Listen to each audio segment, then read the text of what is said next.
దేవుని పరిశుద్ధ దేవుని పరిశుద్ధ నామానికే మహిమ కలుగును గాక. మన ప్రభునో ప్రియ రక్షకునో ఆయన యేసు ప్రభు యొక్క నామంలో దేవుని సన్నిధికి కూడి వచ్చిన మీ అందరికీ కూడా పేరు పేరు వరుసన నా వందనాలు చెల్లిస్తున్నాను. అయితే నా ప్రియమైనటువంటి వాళ్ళరా, మన పట్ల కనికరాన్ని చూపించి ఆయన బాకుని చాపి మనల్ని ఆదరించి తన కృప చొప్పున మన పట్ల ఎప్పటికప్పుడు తన నూతన వాత్సల్యాన్ని చూపిస్తూ ఆయన మనల్ని బ్రతికించి మనల్ని సజీవు లెక్కలో ఉంచి ఈ రీతిగా ఈ దినము చూడటానికి ఆయన కృప ఇచ్చాడు. సన్నిధికి రావటానికి సమయం ఇచ్చాడు. మెలకుగలిగినటువంటి ఆత్మని ఇచ్చాడు. నిద్రమత్తు నుంచి విడిపించాడు.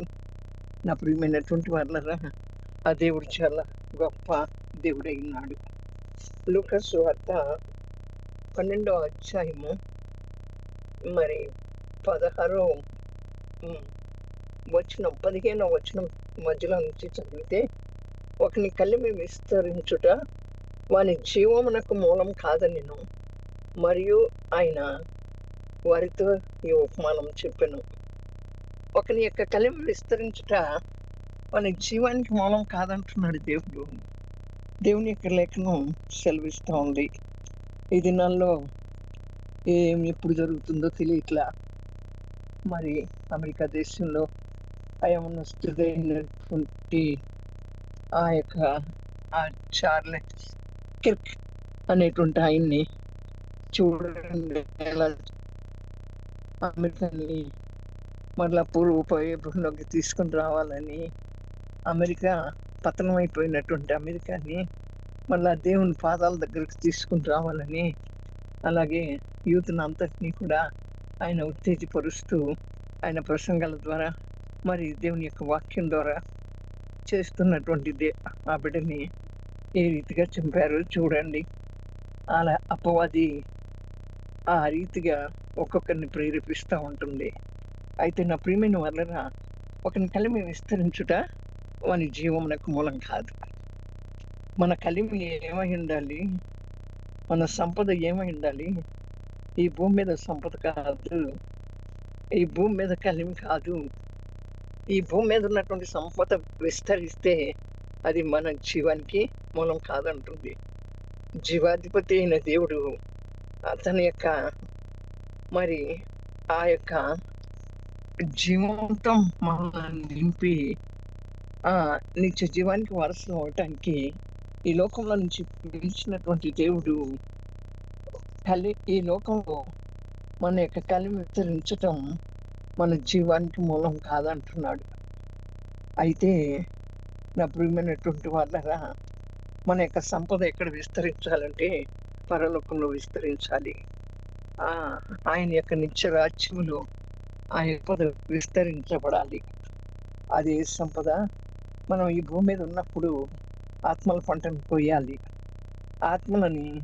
అనేక ఆత్మలను దేవుని యొక్క కృపాసనం వద్దకు నడిపించగలిగినటువంటి వరంగా ఉండాలి. నా ప్రియమైనటువంటి వాళ్ళరా, అవును, అందుకని మన జీవం ఏమాత్రపాటిది? అంతలో కనపడి అంతలో మాయమయ్యి ఆవిరి లాంటిది. మన ప్రాణం నీటి బుడగ లాంటిది.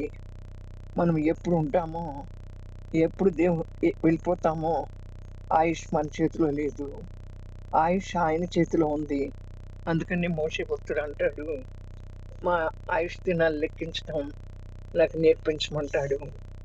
లెక్కించడం ఎవరి వల్ల కాదు, కానీ ఆయన ఇచ్చిన ఈ సమయంలో మనం ఏం చేయాలంటే, నా ప్రియమైన వాళ్ళరా, ఈ భూలోక కలిమి విస్తరించడం కంటే ఆ పరలోకములో సంపద విస్తరించడం కోసం ఈ భూలోకంలో మనం ప్రయాసపడాలి. ఈ భూమి మీద నివసించినప్పుడు మనం ప్రయాసపడాలి. మన ప్రయాస ఎప్పటికీ కూడా, నా యందు ప్రయాస ఎప్పటికీ వ్యర్థం కాదంటుంది దేవుని యొక్క వాక్యం. ఆయన యందు ప్రయాసపడినటువంటిది ఎప్పటికీ కూడా వ్యర్థం కాదు. కనుక నా ప్రియమైన వాళ్ళరా, ఈ భూలోకంలో ప్రయాసపడితే, ఆయన కొరకు ప్రయాసపడితే, రక్షణ సువార్తను మనం చాటిస్తూ వస్తే అప్పుడు ఏమవుతుంది? మనం పరలోకంలో మన కలిమి విస్తరిస్తుంది. అక్కడ దొంగలు ఉండరు, అక్కడ చిమ్మెట్లు కొట్టదు. అక్కడ తుప్పు తినివేయదు. మన కలిమి అక్కడ విస్తరించినప్పుడు, ఇక్కడ ఈ భూలోకంలో కలిమి విస్తరించినప్పుడు అనేకమైన దొంగతనాలు జరుగుతాయి. ఆస్తుల కోసం కొట్లాటలు జరుగుతాయి. మరి చాలా జరుగుతా ఉంటాయి. అయితే నా ప్రియమైనటువంటి వాళ్ళరా, ఇక్కడ దేవుని యొక్క వాక్యం ఏమని సెలవిస్తా ఉంది అంటే, కింద మనం చూసుకుంటే ఆయన ఒక ఉపమానం చెప్పాడంట. ఒక ధనవంతుని యొక్క భూమి సమృద్ధిగా పండెను. అప్పుడు అతడు, నా పంట సమకూర్చుకొనుటకు నాకు స్థలం చాలదు కనుక నేను ఏమి చేతునని తనలో తాను ఆలోచించుకొనెను. చూడండి, ఒక ధనవంతుని యొక్క భూమి అంట సమృద్ధిగా పండిందంట ఈ లోకంలో. ఆ పండిన తరువాత ఈ సమృద్ధిగా పండినటువంటి పంటని ఎక్కడ ఎక్కడ పొయ్యాలి, ఎక్కడ నిల్వ చెయ్యాలి అని చెప్పి, మరి నిల్వ చెయ్యాలి అంటే నా ప్రియమైనటువంటి వాళ్ళరా, ఆ పంటను సమకూర్చుకోవటానికి చోటు చాలదు కనుక, స్థలం చాలదు కనుక నేనేం చెయ్యాలనుకుంటున్నాడు. మనం కూడా ఈ భూమి మీద సంపాదించినటువంటి సంపాదన అంతటిని మనం ఏం చెయ్యాలో మనం సంపాదిస్తాం. మనం సంపాదించిన తర్వాత ఎవరు అనుభవిస్తారు? మన తర్వాత వచ్చేటువంటి వారు అనుభవిస్తారు. ఈ భూలోక సంపద మన తర్వాత వచ్చేటువంటి వారు అనుభవిస్తారు. కానీ అది పరలోక సంపదని మనం సమకూర్చుకున్నట్లయితే, పరలోక సంపదని మనం మరి సంపాదించుకున్నట్లయితే, మన అది పిల్ల పిల్ల తరముల వరకు అది ఆశీర్వాదకరంగా ఉంటుంది. కనుక ఈ పండినటువంటి పంటకు నా కొట్లు చాలవే, ఏమి చెయ్యాలి, నేనేమి చెయ్యాలి అనుకుంటున్నాడు. కనుక నా ప్రియమైనటువంటి వాళ్ళరా, తనలో తను ఆలోచించుకుని అనుకుంటున్నాడు, నేను ఇలాగ చేతును, నా కొట్లు విప్పి వాటికంటే గొప్ప వాటిని కట్టించి అందులో నా ధాన్యం అంతటిని, నా ఆస్తిని సమకూర్చుకొని, నా ప్రాణంతో, ప్రాణమా, అనేక సంవత్సరములకు విస్తారమైన ఆస్తి నీకు సమకూర్చబడి ఉన్నది, మరి సుఖించుము, తినుము, త్రాగుము, సంతోషించుము అని చెప్పుకొందున అనుకునేను. చూడండి, ఇక్కడ నేనేం చేతనని అనుకుంటూ ఆయన అంటున్నాడు, నా కొట్లు విప్పి వాటికంటే గొప్ప వాటిని కట్టించి అందులో నా ధాన్యం అంతటినీ కూడా, నా ఆస్తిని అంతటినీ కూడా సమకూర్చుకుంటాను అంటున్నాడు. అవును నా ప్రియమైనటువంటి వాళ్ళరా, బోళంత డబ్బు సంపాదించి మనం ఏం చేస్తాము అంటే బ్యాంకులో పెడతాం. ఆ బ్యాంకులో దాచినటువంటి ఆ సొమ్ము, అయితే ఆ సొమ్ముని మనం అనుకుంటాం చాలా కాలం మనకది సరిపోతుంది, మనం బ్రతికినంత కాలం అది మనకి సరిపోతుంది, మనం తినొచ్చు, మనం తాగొచ్చు, మనం ఇబ్బందులు పడవలసిన అవసరం లేదు, మనకి ఎప్పుడు కావాలంటే అప్పుడు మనం డబ్బు సమకూర్చబడుతుంది. అక్కడ ధనవంతుడు కూడా, నా ప్రాణమా తిను, తాగు, సుఖించు అంటున్నాడు. అవును, అట్లాగే మనం కూడా ఈ లోకంలో ఉన్న ప్రియమైనటువంటి వాళ్ళరా, ఈ సంపాదించినటువంటి సంపాదన అంతటినీ చూసుకుని మనం ఏం చేస్తాము అంటే, మనం ఎప్పుడు మన అన్ని అవసరాలని తీరుస్తుంది, ఈ డబ్బే మనకు ముఖ్యం, ఈ డబ్బు మనల్ని నడిపిస్తుంది అని చెప్పి మనం ఆలోచన చేస్తాం. కానీ దేవుని యొక్క వాక్యం ఏమంటుంది అంటే, ఇక్కడ ఏమంటుంది, సంతోషించమని చెప్పుకుందని అనుకుంటే, అయితే దేవుడు అంటున్నాడు, వెర్రివాడా, ఈ రాత్రి నీ ప్రాణం అడుగుచున్నాను, నీవు సిద్ధపరిచినవి ఎవని మగును అని అతనితో చెప్పాను. ఇక్కడ చూడండి, ధనవంతుని ఏమంటున్నాడు, వెర్రివాడు అంటున్నాడు. వెర్రివాడైన ధనవంతుడా అంటున్నాడు. ఇదేంటండి, ఈ లోకంలో ధనం సంపాదిస్తే వారికి ఏంటండి బోళ్ళంత ఉంది, వారు భాగ్యవంతులు, వారి ధనవంతులు, వారి కొదవలేని ఆస్తి ఉంది, వారికి కొరత లేదు, వారికి కొదవ లేదు అనుకుంటాం కదా. కానీ దేవుడు ఏమంటుంది, దేవుని యొక్క వాక్యం అంటుంది, వెర్రివాడైన ధనవంతుడా, ఏమంటుంది, వెర్రివాడైన ధనవంతుడా, ఈ రాత్రి నీ ప్రాణాన్ని అడిగితే ఏమవుతావు అని చెప్పి దేవుని లేఖనం సెలవిస్తూ ఉంది. కనుక మనం ఈ లోకంలో ఎంత సంపాదించుకున్నా మన ప్రాణం ఎప్పుడు పోతుందో మనకు తెలీదు. మన ప్రాణం ఎప్పుడు పోతుందో ఈ ఈ ఈ నిమిషాలు ఉన్నవాళ్ళు ఇంకో నిమిషంలో ఉండట్లా. చూస్తున్నాం కదా! అవును నా ప్రియమైనటువంటి వాళ్ళరా, హార్ట్ అటాక్‌లు వచ్చినియి అంటున్నారు. మరి తర్వాత కిడ్నీలు ప్రాబ్లమ్‌లు వచ్చినియి అంటున్నారు. ఇంకా ఏంటేంటో మరి చాలా రకాలైనటువంటి వ్యాధులొస్తా ఉన్నాయి. క్షణంలోనే ఎగిరిపోతా ఉన్నారు. నువ్వు సంపాదించిన సంపాదనంతా ఎక్కడ పెడతావు? తిందాము, తాగుదాము, సుఖిద్దాము. నాకింకేమి లోటు లేదు అని నువ్వు అనుకున్నావు. కానీ, ఈ సంపాదనంతా ఎక్కడ పెడతావు చెప్పు? కానీ అట్లా అంటుంటే ఏమంటారు అంటే, వీడొక పిచ్చివాడు అంటారు. చూడండి, అక్కడ దేవుని వాక్యం ఏమంటుందంటే, వెర్రివాడైన ధనవంతుడా, వెర్రివాడైన ధనవంతుడా. అక్కడ మనం చూస్తే ధనవంతుడు ఎక్కడున్నాడు? బాగా బతికాడు ధనవంతుడు. ఆస్తిని సంపాదించుకుని, సుఖాలు అనుభవించి, మంచి మంచి కారుల్లో తిరిగి, మంచి బట్టలు వేసుకుని, స్వార్థంతో బాగా బతికాడు. కానీ లోపల చనిపోయాడు. బయటికి బాగా బతికాడు ధనవంతుడు. కానీ ధనవంతుని ఇంటి గేటు ముందున్న లాజరు ఎలా ఉన్నాడు? కురుపులని కుక్కలు నాకుతా వచ్చాయి. కుక్కలు నాకుతా వచ్చినప్పుడు అతనికి రొట్టె ముక్క కూడా దొరకలేదు. కానీ నా ప్రియమైనటువంటి వాళ్ళరా, లాజరు లోపల బాగా బతికాడు. బయటికి బాగా బతకలా. చనిపోయిన తర్వాత ధనవంతుడు ఎక్కడున్నాడు? అబ్రహామున లాజరు ఎక్కడున్నాడు? లాజర్‌ని తీసుకొని పోవటానికి దేవదూతలు వచ్చారు. తీసుకొని పోయి అబ్రహామున ఆనుకొని ఉన్నాడు. ధనవంతుడు ఎక్కడున్నాడు? పాతాళంలోకి వెళ్ళిపోయాడు. వెళ్ళిపోయిన తర్వాత అక్కడ అబ్రహామును అడుగుతున్నాడు, లాజర్‌ను పంపించు, నాకొక్క వేలికృన్న ముంచి నాకు నీళ్ళు కావాలి అంటే, నీకును మాకును మధ్య పెద్ద అగాధం ఉంది అంటున్నాడు. పోనీలే, నా యొక్క అన్నదమ్ముల దగ్గరికైనా వారైనా ఇక్కడికి రాకుండా అక్కడికి లాజర్‌ని పంపించు అని చెప్తాడు. కనుక నా ప్రియమైన వాళ్ళరా, ఇదంతా వ్యర్థం. వ్యర్థం అంటే మేము సంపాదించుకోవద్దా? మేము అనుభవించొద్దా? అనుభవించు, సంపాదించుకో, తిను, తాగు, సుఖం అనుభవించు, సంతోషంగా ఉండు. కానీ వెర్రివాడైన ధనవంతుడా, ఈ రాత్రి నీ ప్రాణం పోతే ఏం చేస్తావు? నీ ప్రాణాన్ని నేను అడిగితే, నీ ప్రాణం పోతే ఏం చేస్తావు అని దేవుని యొక్క వాక్యం సెలవిస్తూ ఉంది. నా ప్రియమైనటువంటి వాళ్ళరా, అయితే చూడండి, నీవు సిద్ధపరిచినవన్నీ కూడా ఎవరివి అవుతాయి? అక్కడ చూడండి, అతనితో చెప్పాడు, ఎవరివి అవుతాయి? మరి దేవుని ఎడల ధనవంతుడు కాక తన కొరకే సమకూర్చుకున్నవాడు అలాగుననే ఉండునని చెప్పాను. చూడండి ఇక్కడ, మరి ఇవన్నీ కూడా మనం సిద్ధపరుస్తున్నాం ఇక్కడ. ఇవన్నీ కూడా ఎవరివి అవుతాయి? మనం ఎవరి వల్ల ధనవంతులు అవ్వాలి? దేవుని ఎడల ధనవంతులు అవ్వాలి. దేవుని ఎడల ధనవంతులం అవ్వాలి అంటే దేవుని రాజ్య విస్తరణ కోసం పాటుపడాలి. దేవుని వాక్యానుసారంగా మనం జీవించాలి. దేవుని లేఖనాలతో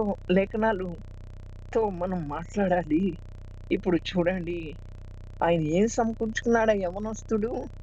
ఎక్కడికి వెళ్ళినా దేవుని గురించి చెప్పాడు. ఎవరితో మాట్లాడినా దేవుని గురించి చెప్పాడు. చూడండి, మరి ఆయన ఏం సంపాదించుకుని అక్కడికి వెళ్ళాడు? ఆయన పరలోకంలో ఉన్నాడని అందరూ, దేవుని దగ్గరికి వెళ్ళిపోయాడు అని అందరూ చెప్తున్నారు. ఆ యువతను అంతటిని కూడా మరి మంచిగా నడిపించటానికి పాటుపడ్డాడు.